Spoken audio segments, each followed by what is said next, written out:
Dalam nama Bapa dan Putra dan Roh Kudus. Amin. Allah Bapa di surga, terima kasih Bapa, Engkau mengingatkan kami bahwa seringkali penderitaan kami karena dosa kami, dosa kesombongan, dosa keangkuhan, dosa cabul, dan berbagai macam dosa lagi, sehingga kami menderita dan orang-orang lain di sekitar kami juga menderita. Bantu kami ya Bapa, sembuhkan kami dari segala dosa kami sehingga kami tetap bahagia meskipun kami menderita secara fisik atau apapun juga. Terima kasih Tuhan, demi Kristus Tuhan dan pengantara kami. Amin. Para saudaraku yang terkasih dalam Kristus, hari ini tanggal 24 hari Sabtu, kita diajak untuk merenungkan bahwa penderitaan kita tidak jarang juga seringkali karena dosa-dosa kita. Ya. Betul, ada virus seperti yang sekarang kita lihat dengan COVID-19 ini.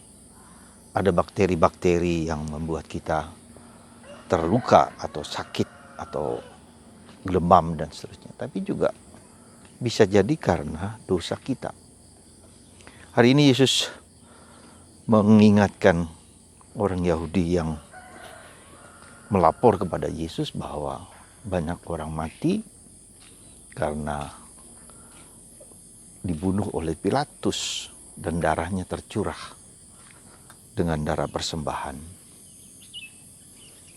Yesus juga mengingatkan bahwa menara Siloam jatuh dan banyak orang mati, hancur dan banyak orang mati juga. Dan Yesus mengatakan kalau kamu tidak bertobat, maka kamu akan mengalami yang serupa yang bisa dialami. Saudaraku, bagaimana hubungan antara dosa dan penderitaan? Bagaimana hubungan antara dosa dan sakit? Ya. Coba kita lihat sebentar. Tentu harus kita sadari ya, tidak semua sakit adalah karena dosa. Ya. Nah, bagaimana ukurannya ketika orang sakit? Bukan dosa. Ukurannya kalau orang, ini dulu kita lihat. Orang sakit itu dia tetap bahagia dengan sakitnya. Ya, dia tidak nestapa, dia tidak mengeluh, dia tidak menyalahkan orang lain. Tapi dia menerima kesakitannya itu sebagai anugerah di mana dia menjadi lebih dekat dengan Tuhan, lebih dekat dengan orang di sekitarnya, dan dia merasa tenang, damai meskipun ada bagian dari tubuhnya yang digerogoti karena suatu penyakit tertentu. Nah itu, ketika orang mengalami itu, ya, cara pikir dan cara pandangnya menjadi sangat positif, sangat konstruktif. Ya, Paulus mengatakan penderitaan kita itu untuk apa? Tidak sebanding dengan penderitaan yang dilakukan oleh Yesus.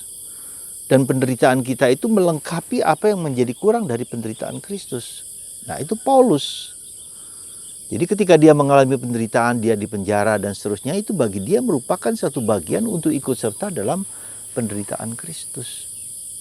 Ya. Nah, itulah saudaraku terkasih, itu yang penderitaan yang bukan karena dosa, ya. Nah, kalau itu dosa, maka dia mengalami, orang itu menjadi nestapa gitu, loro, lara gitu. Jadi menyalahkan orang lain, mengecam orang lain bahwa penderitaannya ini yang demikian ini akibat dari tindakan orang lain. Mungkin benar. Ya, mungkin karena kelalaian orang lain, mungkin anaknya kena narkoba, ya, mungkin hidupnya sakit karena orang di sekitarnya, misalnya suami atau istrinya selingkuh, ya, dan dia tidak bisa menerima realitas seperti itu juga bisa menyebabkan orang seperti itu. Jadi penderitaan orang lain, penderitaan kita karena disebabkan oleh orang lain, sikap-sikap tindakan orang lain. Ya. Nah, Jadi itulah saudaraku terkasih. Jadi kita bisa melihat entah itu dosa kita apa, dosa kesombongan. Coba saja kalau diperhatikan. Ketika orang sudah tahu bahwa dia sakit, dia tahu bahwa dia menderita, dia tetap tidak mau pergi ke dokter misalnya. Merasa bahwa Tuhan yang akan menyembuhkan dia. Nah, ini kan suatu kesombongan rohani yang tiada taranya, ya. Jadi bisa juga karena keangkuhan, bisa juga karena kemalasan, ya. Bisa juga karena katakanlah keserakahan, kekikiran, ya.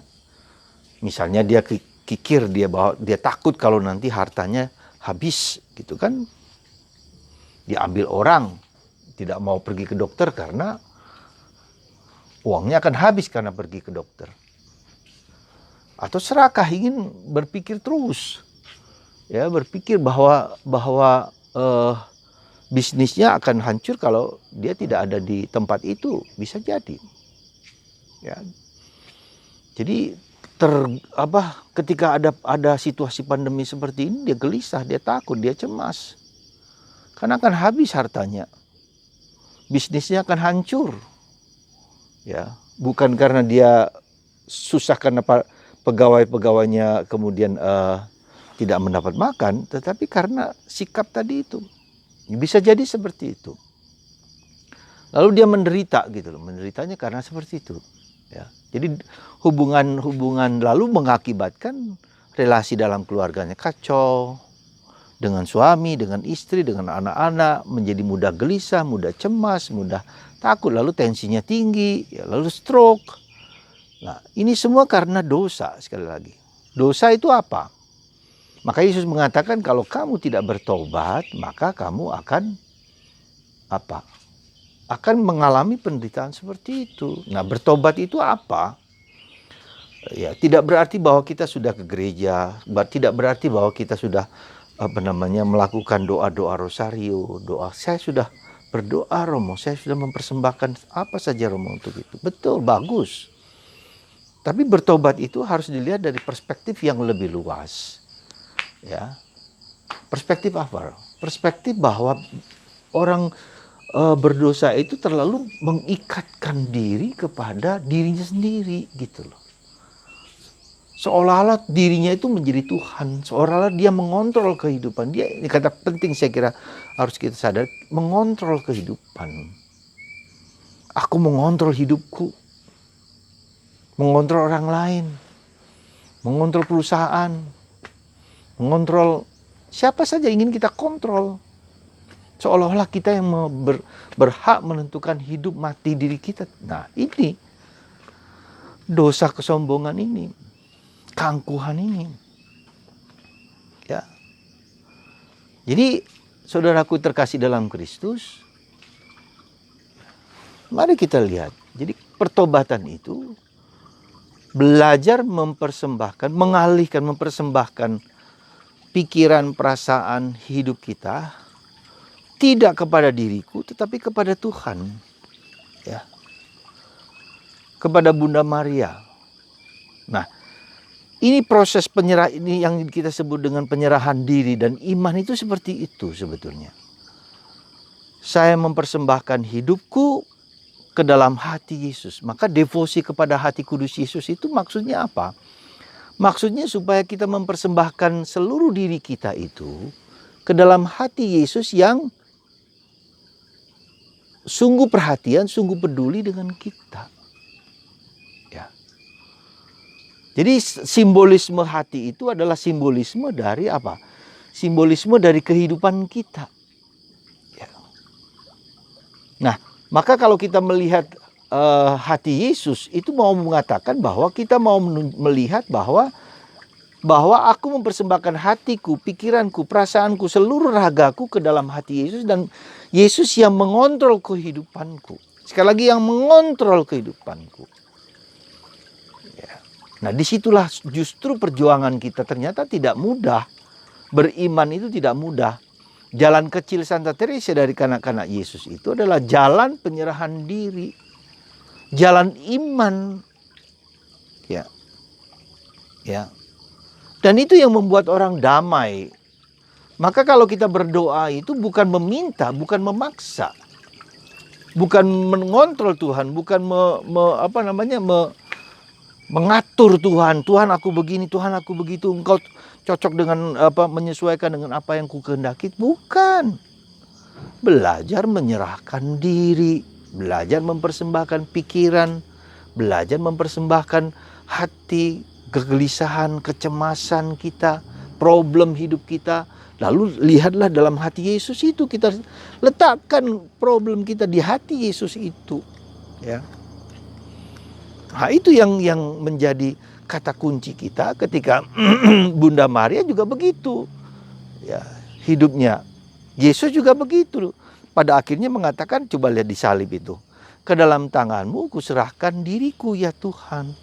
Ke dalam tanganmu kuserahkan nyawaku ya Tuhan. Gitu kan. Ya. Jadi saudaraku yang terkasih, sekali lagi, betapa tidak mudahnya, ya, betapa tidak mudahnya untuk beriman itu. Tapi harus mulai dari diri kita sendiri, harus mulai kita belajar mempersembahkan hal-hal kecil, ya, jangan mengontrol. Dan cara kita berdoa, coba perhatikan, ya, tidak mengontrol Tuhan, tidak memerintah Tuhan, tapi mempersembahkan. Lalu kita bukan pelaku utama di situ. Tuhan yang menjadi pelaku utama. Ya. Roh Kudus yang menjadi pelaku utama. Maka mari saudaraku kita bertobat, ya. Bertobat itu sekali lagi bukan hanya orang yang tidak pernah ke gereja menjadi gereja, orang yang tidak pernah berdoa menjadi berdoa, bukan. Pertobatan itu adalah sikap batinku untuk mempersembahkan, untuk memfokuskan hidupku bukan kepada diriku sendiri tetapi kepada Tuhan. Ya. Sekali lagi saudaraku, mari kita mohon rahmat supaya kita belajar fokus hidup kita, ya, tidak kepada diriku tapi kepada Tuhan. Ya. Kepada Bunda Maria yang peduli dengan kita. Ya. Jadi Anda lihat ini angsa, ya, yang ada di depan kapel kami dengan suaranya, ya. Meskipun seringkali dia di depan kapel, tapi ini merupakan hiburan bagi kami karena dia makan dari makanan yang tersedia di halaman ini. Dia bersandar hidupnya dari apa yang ada. Ya, mari saudaraku terkasih, kita mohon rahmat dari Tuhan dalam nama Bapa dan Putra dan Roh Kudus. Amin. Allah Bapa di surga, puji syukur kami aturkan kepadamu. Bantu kami ya Bapa supaya kami belajar menyerahkan hidup kami. Belajar mempersembahkan hidup kami kepadamu. Sehingga kami bersandar kepadamu. Bukan kepada diri kami, bukan kepada harta kami, bukan kepada orang lain. Tapi kepadamu. Runtuhkanlah gunung-gunung kesombongan kami. Runtuhkanlah dosa-dosa kami. Keserakahan, kekikiran, kemalasan, kesombongan, iri hati, cabul. Semua ketujuh dosa itu membuat kami menderita. Bantu kami ya Tuhan dengan Roh Kudus-Mu supaya Engkau mengorek, menyembuhkan akar-akar dosa dalam lubuk hati kami yang terdalam dan menyerahkan diri kepadamu. Berkat-Mu atas kami semua dalam nama Bapa dan Putra dan Roh Kudus.